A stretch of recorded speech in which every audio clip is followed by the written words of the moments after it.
Ella no quería crear un monstruo. Nunca pensó en eso. No despertó un día y decidió moldear a un hombre para destruirlo, pero lo hizo, lentamente, sin saberlo, como quien acaricia a un perro con una mano y, sin darse cuenta, patea con la otra. Ella lo vio tranquilo, entero, y confundió eso con ausencia de dolor. Lo vio respirar hondo en silencio y pensó que el silencio era paz. Confundió paciencia con debilidad y su habilidad de soportar como un permiso para avanzar. Y entonces avanzó, primero con pequeñas ironías, después con comparaciones vacías. Eres tan diferente a los otros, al menos ellos reaccionaban. Y él, el hombre tranquilo, absorbió, porque fue criado para absorber, fue entrenado desde niño para entender, para dar espacio, para no ser ese tipo que grita, que impone, que domina. Él quería ser diferente, y lo fue, por un tiempo. Pero toda paciencia, cuando no encuentra reciprocidad, se convierte en tensión comprimida. Toda bondad que no es recibida, sino exigida, comienza a corroerse por dentro, y un día ella lo interrumpe a la mitad de una frase, otra vez, y él siente el chasquido. No es un grito, aún no es una explosión, es solo el momento en que se da cuenta. Ella no escucha, nunca escucha. El respeto que él ofrece regresa vacío como un eco burlón. Es en ese instante cuando algo se quiebra, un milímetro, una microfisura en su estructura de hombre paciente, y nadie lo nota, ni siquiera él, solo que la grieta vuelve. Al día siguiente, y al otro, ella prueba, ella presiona, ella empuja el límite, convencida de que él es irrompible. Y él también se convence, pero nadie lo es, ni siquiera los más pacientes, especialmente los más pacientes. Él se convierte en conejillo de indias, sin saber que está siendo puesto a prueba, sin imaginar que, con cada gesto ignorado, un circuito dentro de él está siendo rediseñado. No hay laboratorios, no hay bata blanca, pero el experimento ha comenzado, y la hipótesis que se instala silenciosamente es brutal. Tal vez la paciencia no funcione. Él no formula eso con palabras, aún no, solo lo siente. Siente la incomodidad de ser interrumpido otra vez. Siente la tensión de verla sonreírle a otro hombre de esa forma. Siente la molestia de una decisión financiera tomada sin él. Pero no explota. Él habla como aprendió, habla como siempre quiso ser escuchado. Cuando me interrumpes así, parece que lo que pienso no importa. ¿Y ella? Nada. O peor, un desvío, una risa, un espejo invertido. Estás exagerando. Eso está en tu cabeza. ¿Quieres controlarme? El silencio de él empieza a cambiar de textura, de algo noble a algo ácido. Aún no grita, aún intenta. Cambia el tono, espera el momento adecuado, se enfoca en el sentimiento, moldea las palabras, pero el resultado siempre es el mismo: desprecio, desvío, invalidación. Y sin saberlo, ella inicia el proceso, la fórmula, el guión, refuerza lo que no funciona y anula lo que funciona. Cada intento de él por mantener el respeto se convierte en un dato negativo en la ecuación, y su cerebro registra comunicarse con calma ineficacia, escuchar antes de reaccionar debilidad, y la mutación comienza. Es aquí donde el instinto más primitivo se infiltra. El cerebro, en modo de supervivencia emocional, empieza a buscar otro lenguaje, la fórmula que funcione, el código que rompa la barrera. Y el nombre de eso no es furia, aún no. Es un algoritmo silencioso de escalada, una ingeniería emocional donde cada nuevo fracaso empuja el siguiente intento un poco más alto en el tono, un poco más cortante en la elección de palabras, un poco más tenso en la mirada. Él no quiere gritar, pero quiere ser escuchado, y eso es el comienzo del grito. Él intenta ser más directo, nada, intenta ser más serio, ignorado, insiste con persistencia, descartado. Con cada intento fallido, el sistema se ajusta.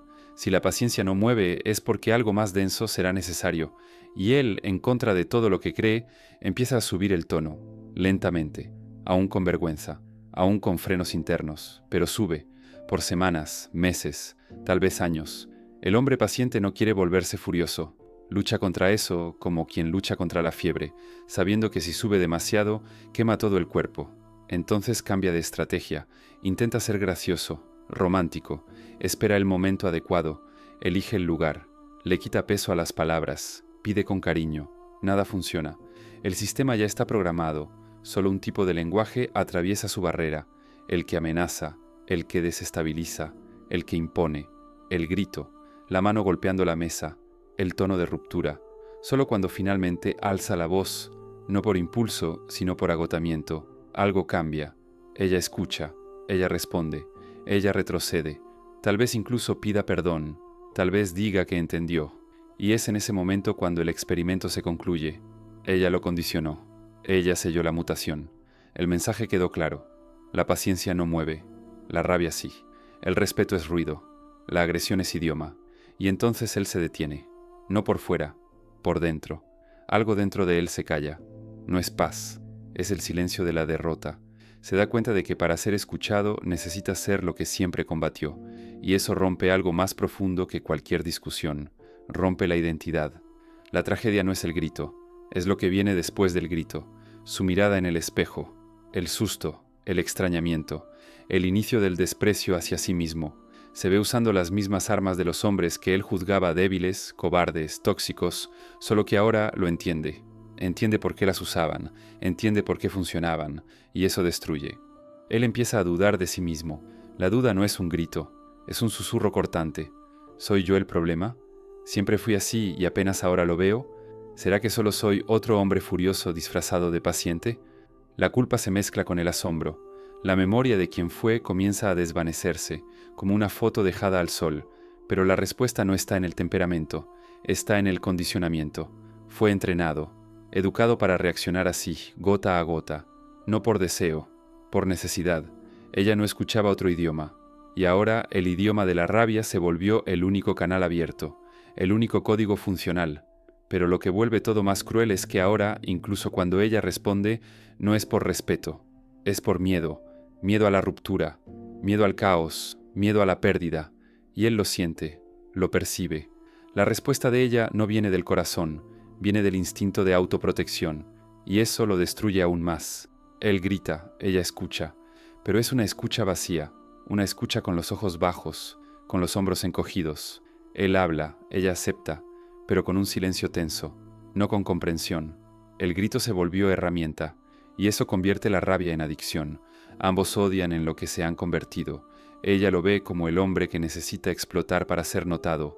Él la ve como la mujer que lo empujó a esa forma, y ambos tienen razón, y ambos están atrapados, como ratas en un laberinto que solo se mueve con descargas eléctricas, y entonces él llega a la encrucijada, un punto sin retorno, 3 caminos, 3 versiones de sí mismo, y ninguna promesa de salvación. El primero, el camino de la escalada, el más fácil, el más rápido, el más común. Ya sabe que gritar funciona, y empieza a gritar antes de intentar. Lo que antes era último recurso se vuelve hábito. Lo que era grito de desesperación se convierte en protocolo, se convierte en aquello que juró evitar. El hombre que impone, el hombre que exige, el hombre que vocifera para existir. Y la rabia, que antes era dolor acumulado, ahora es táctica, estrategia, método. Y aquí nace la adicción, no por el placer de la rabia, sino por su eficacia, la dependencia de ser escuchado, de ser notado, de ser alguien en su espacio, y esa dependencia lo esclaviza. Ya no habla para conectar, habla para funcionar. Ellos pierden la fe en el diálogo, no porque hayan dejado de creer en él, sino porque murió frente a ellos, día tras día, sin reacción. La conversación tranquila se volvió impotente. La explosión, funcional, la volatilidad emocional se volvió herramienta de cambio. Pero el precio es altísimo. Esos hombres se miran y no se reconocen. La rabia que antes juzgaban en otros ahora habita sus propios gestos, su propia voz, y aun dándose cuenta, continúan. Porque funciona. Porque es la única forma de ser escuchados. Porque es eso o el silencio eterno. Y cada nueva explosión cobra un precio invisible. Respeto propio, autoimagen, integridad. El yo que admiraban empieza a marchitarse. Algunos no lo soportan, no quieren convertirse en el hombre que grita, el hombre que hiere, el hombre que obliga con el tono, y entonces eligen el segundo camino, el colapso interno. Ya no pelean, ya no piden, ya no corrigen, se apagan, se quedan, pero se apagan. El alma se sienta en una esquina del cuarto mientras el cuerpo sigue conviviendo. Ya no hay yo quiero, ya no hay esto me duele, solo queda el silencio de lo que no será dicho. El hombre fantasma nace aquí. Se queda en casa, cumple funciones, pero desapareció por dentro, acepta todo, tolera todo, traga todo, no porque sea sabio, sino porque se rindió. La psicología lo llama impotencia aprendida, la vida lo llama mutilación emocional. Se convencen de que sus límites no importan, que su dolor es exagerado, que su función es mantener la paz, aunque eso implique desaparecer, y la paz externa crece, pero por dentro algo se pudre. Lo que debería resolverse se entierra, lo que debería hablarse fermenta, y el hombre, ahora mudo, empieza a envenenar su propio mundo con pequeñas sombras, ironías sutiles, distancias silenciosas, frialdad involuntaria. No por maldad, por supervivencia. Y están los pocos, los raros, los que ven el experimento, que entienden el sistema, que rechazan el guión, no escalan, no colapsan, se van. El tercer camino no es fuga, es preservación estratégica. Ellos entienden, si una mujer solo responde a la rabia, no es solo un obstáculo, es un proceso corrosivo, una erosión constante del carácter, y antes de ser consumidos por ese ritual de deformación, eligen salir, no con rabia, no con venganza, con lucidez, sabiendo que quedarse les costaría el alma. El tercer camino exige lo que casi nadie posee, autoconciencia brutal e instinto de autopreservación intacto. Esos hombres no se van por orgullo, se van por cordura. Ven el sistema desde dentro, entienden que hay dinámicas que son venenosas por estructura, no por maldad, sino por ingeniería ciega.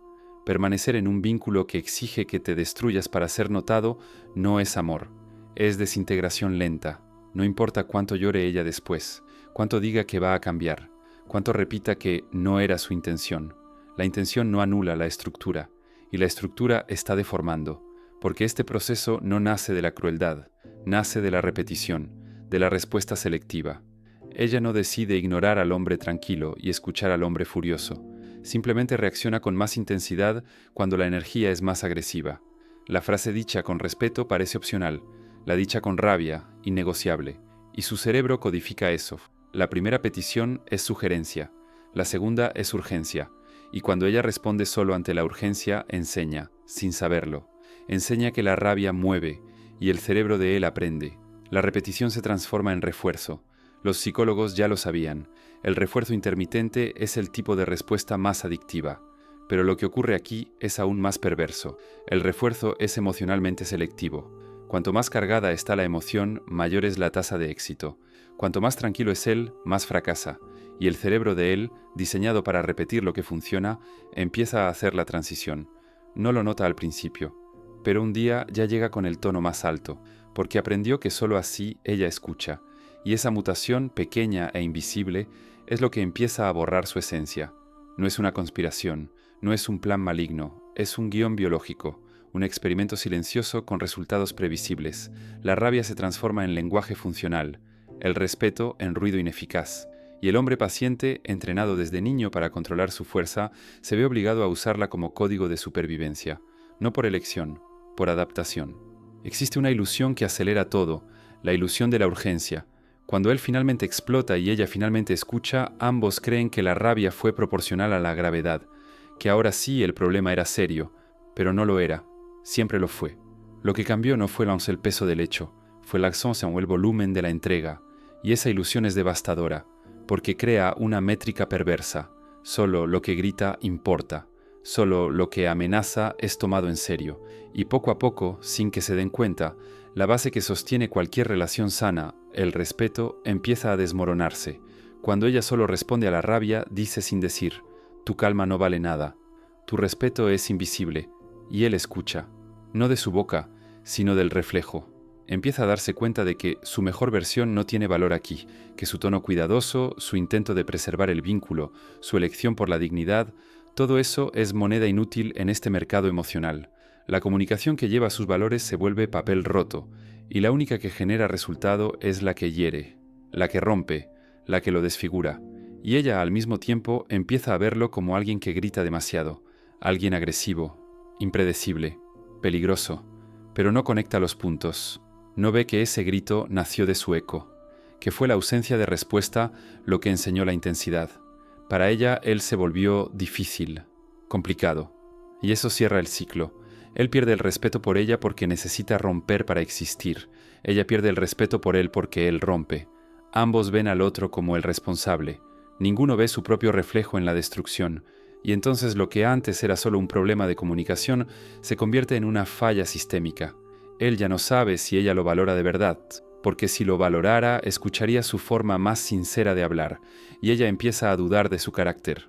porque si fuera tan bueno, no explotaría.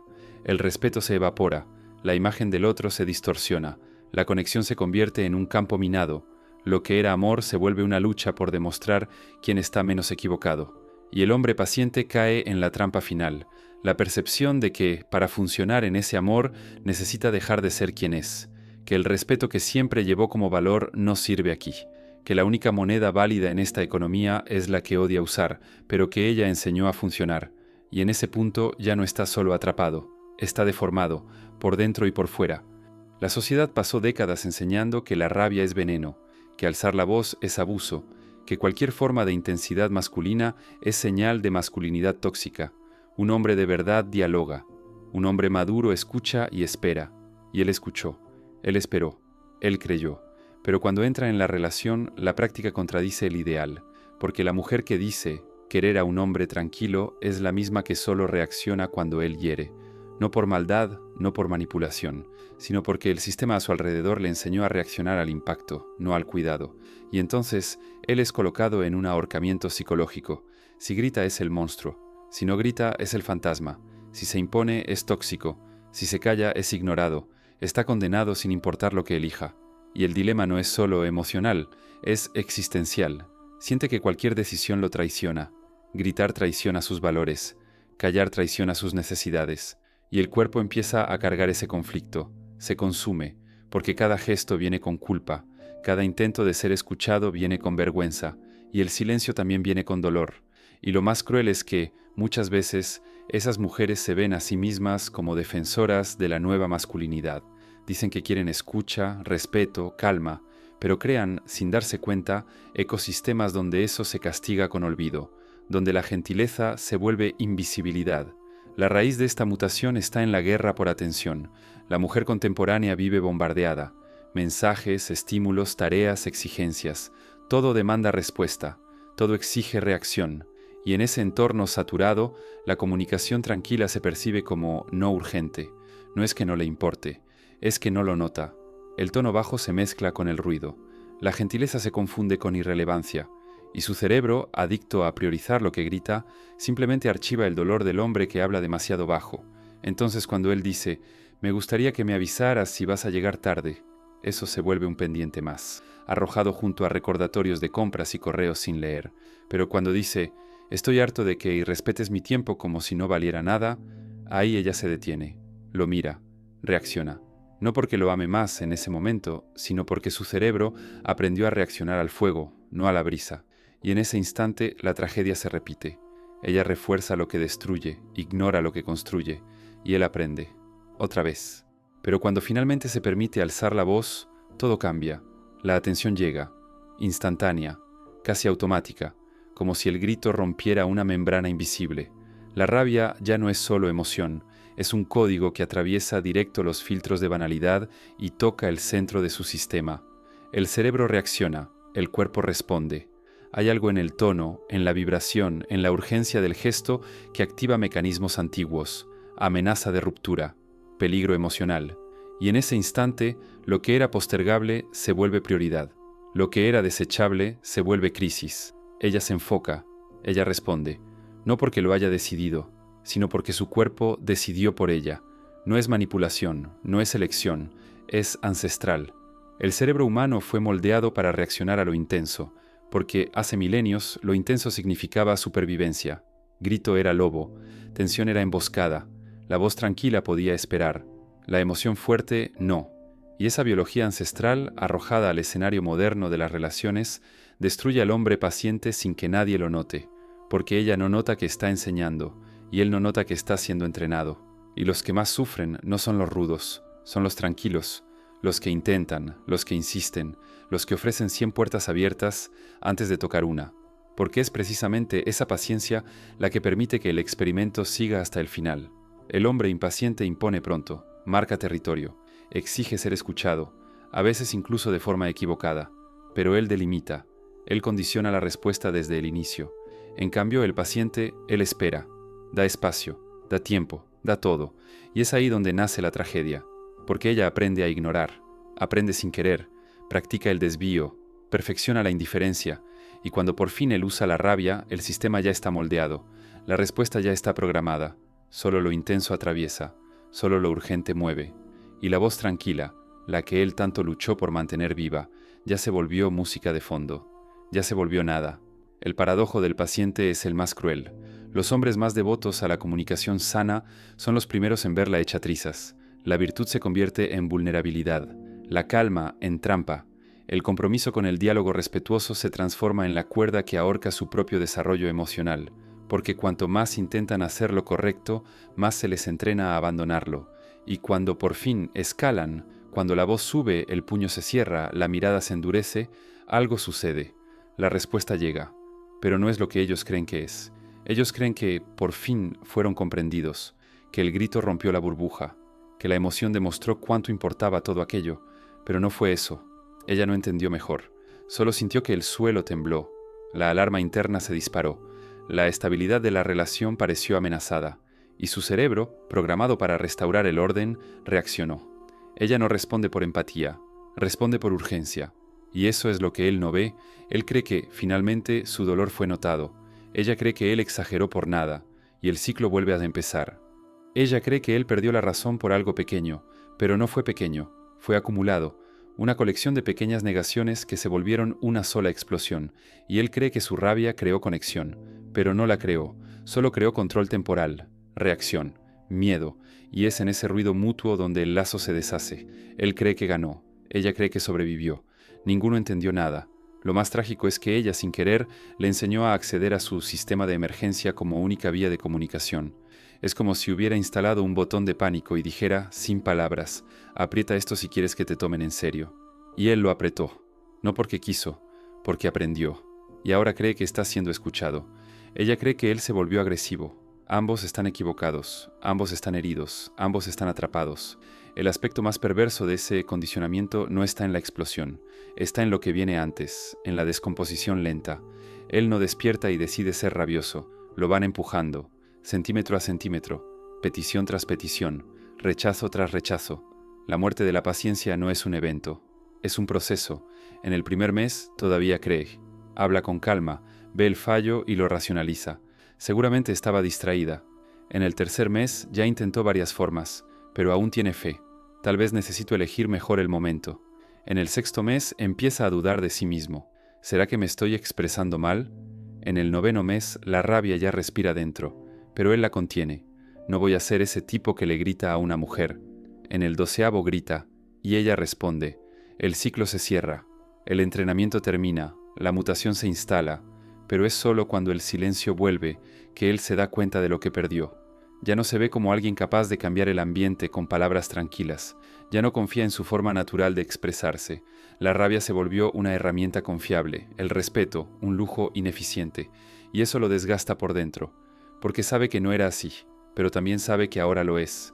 Y lo más oscuro es que ese nuevo código, ese lenguaje deformado, no se queda solo ahí, se escurre, se escapa, se va con él al trabajo, a la familia, a los amigos, porque el cerebro, una vez condicionado a usar la rabia como atajo, repite, y el hombre que antes era puente se vuelve barricada, lo que antes era presencia se vuelve impacto, lo que era diálogo se vuelve ruptura. No se trata solo de una relación, se trata de identidad, de quién él creía ser, del hombre que quería llegar a ser, y ahora todo eso está bajo sospecha, porque aprendió dolorosamente que el mundo, o al menos ese mundo, no escucha la gentileza, escucha la intensidad, escucha el corte, escucha el dolor, y así el hombre paciente muere, no en una explosión, sino en un proceso, un asesinato de carácter hecho en cámara lenta. El hombre paciente no se transforma solo en la relación, se convierte en el hombre rabioso en el trabajo, en la familia, en la calle. La mutación no es localizada, es sistémica. El cerebro ya aprendió, y ahora lo aplica. Pero entender este ciclo, esa máquina invisible de erosión, abre una brecha, una oportunidad de ruptura antes de la deformación total, porque este sistema solo se instala cuando ambos están dormidos, cuando ella no se da cuenta de que ignora, cuando él no se da cuenta de que está siendo moldeado. Despertar salva, aunque duela. Para ellas, el llamado es brutal. Cada vez que ignoras una petición hecha con respeto, entrenas al hombre que amas a gritarte. Fabricas lo que dices odiar, no por elección, por negligencia emocional. La prevención está en la atención. El hombre tranquilo necesita ser tratado como urgente, porque su calma no es señal de debilidad, es su último recurso antes de desaparecer o explotar. No se trata de estar de acuerdo en todo, se trata de reconocer, de responder, de decir, entiendo que esto es importante para ti, vamos a hablar. Esa simple respuesta corta el ciclo antes de que comience. Para ellos el mandato es otro, delimitar desde el inicio, hablar claro, decir, solo funciono en la calma, si eso no funciona aquí quizá no sea el lugar correcto. Eso no es debilidad, es filtro, es autoprotección, es identidad preservada antes de la erosión. El hombre paciente que aprende a trazar ese límite antes del apego evita el laboratorio del colapso. Descubre pronto quién responde al respeto y quién solo reacciona al caos, porque todo hombre paciente llegará a la encrucijada final, mantener una relación que exige la muerte de su yo, o alejarse para mantener vivo al hombre que aún puede respetar. No hay respuesta correcta, hay consecuencia. El hombre que renuncia a sus valores para mantener a alguien a su lado aprende que sus valores son negociables. El hombre que elige perder vínculos para mantener su integridad aprende que su alma no tiene precio, y el destino de ambos será moldeado por esa elección. La verdadera tragedia es que el hombre paciente tenga que elegir, como si la integridad y el afecto fueran opuestos, como si el respeto interno exigiera soledad, como si ser escuchado significara traicionar su propio tono. En dinámicas sanas, esa elección ni siquiera debería existir. Las relaciones maduras acogen al tranquilo, prefieren al equilibrado, honran la petición antes del grito. Cuando esa elección se impone, el sistema ya está roto. Ninguno de los dos gana, ambos pierden algo esencial. Comprender cómo las mujeres, sin intención, transforman a hombres pacientes en hombres rabiosos no es una acusación, es una autopsia, un intento de mapear lo que muere cuando los patrones se repiten sin conciencia. El enfoque no es la culpa, es la ruptura, porque cuando entendemos el ciclo, ganamos la oportunidad de interrumpirlo o de perpetuarlo. Para los hombres, el mensaje es claro: tu calma no es debilidad, es faro, presérvala, pero también preserva el espacio donde pueda existir. Elige a quien te escuche sin que tengas que deshacerte. No dejes que nadie te enseñe a ser alguien que tú mismo despreciarías. Para las mujeres, la invitación es otra. Si amas la comunicación respetuosa, trátala como vital. No reacciones solo a lo que hiere, reacciona a lo que cuida.